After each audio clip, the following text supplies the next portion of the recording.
Okay, this is Rod White for Mining Journal, and today I have the pleasure of the company of Mark Selby, who runs a company called Canada Nickel, which uniquely gives direct exposure to nickel.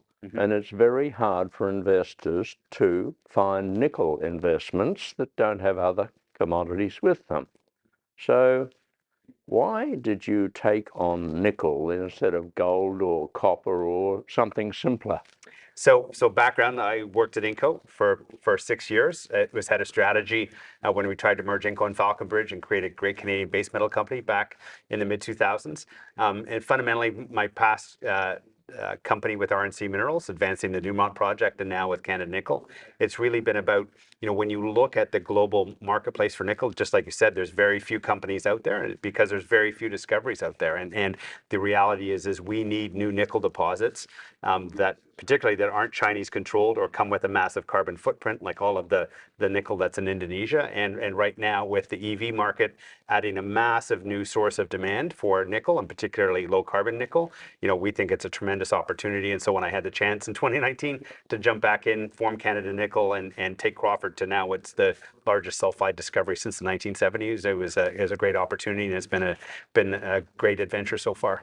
Well, the world needs the sulfide nickel. The Chinese need the lateritic nickel, which they can process. The West can't process it. Yep. And we've lost Russian nickel, the largest source of nickel. Yep. So over the next 5 to 10 years, nickel projects are absolutely critical to delivering the clean energy transition. You can't get there without copper and nickel. No, 100%. And so, if the nickel was 2.5 million ton market a year ago, only 1 million of that is not Chinese controlled, in Indonesian in one way, shape, or form. And the loss of Russia was 20% of global nickel supply, which why in March of last year, we saw that massive spike in nickel prices. That nickel still will find a way to market. But the other reality is, nickel supply from the rest of the world has been shrinking for the last 6 years. So year in, year out, since 2016, we've seen rest of world supply, largely shrink every year. That my old company, old assets, Inco and Sudbury, have fallen anywhere from 40 to 70%. So not only is it not even the same level, it's been shrinking in the West. So again, the car companies that we're talking to, the people in the battery supply chain, realize that there's very few alternatives for large amounts of clean nickel. And fortunately, our project in Crawford is ideally timed. We're looking to have our permits in place by mid 2025 and be producing nickel by the end of 2027. Yeah, but that problem, there's a political problem, but there's also the underinvestment by the majors is what's caused the resource not to be replaced. So their reserves of nickel are running down at the same time as the demand for nickel is rising. Yep. Which is kind of a perfect storm for Canada Nickel, isn't it? Oh, 100%. We just saw last week another of the nickel assets, taken off the, likely taken off the market with Wyloo bidding from Mincor. And so, with the deals that you've seen, BHP, Independence Group, and now Wyloo, they've basically, captured most of the nickel deposits that have been around for at least a decade. We think though that group, now that they've picked up the ones they know, are going to be turning to the new discoveries like what we have with Canada Nickel. And I think the next 24 months is going to be pretty exciting in the nickel space for us. Fine. But looking ahead, at the moment, your capitalization is about 200 million. Your net present value is about 1.2 billion.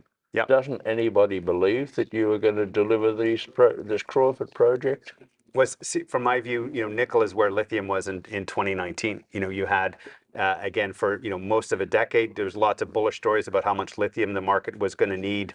And in 2019, lithium prices were down, lithium stocks, were low. You see companies now buying portions of lithium projects, and at that time, Tesla could have probably bought up the entire lithium sector, for a tiny fraction of their market cap. I think in the next 12 or 24 months, you're going to see investors realize that the same sort of situation is emerging in nickel, and those equities start to re-rate. And again, the reality is if we don't see that re-rate, the majors, as you said, have been under-investing and they've seen their resource base shrinking. They'll a large deposit like ours, and again, we have a very large nickel district. We think there's at least a half a dozen Crawfords in that neighborhood, are exactly the kind of asset that majors are looking for. Yeah, but what I think is important is there's hundreds of lithium projects, but there's only a handful of nickel projects. Nickel projects have to go ahead because you can't substitute the nickel out. That's what I see as important. And Yep. you are a direct investment in nickel, and there's only 2 or 3 of these in the world. So you deserve much more recognition from investors. So thank you very much. No, thank you, sir.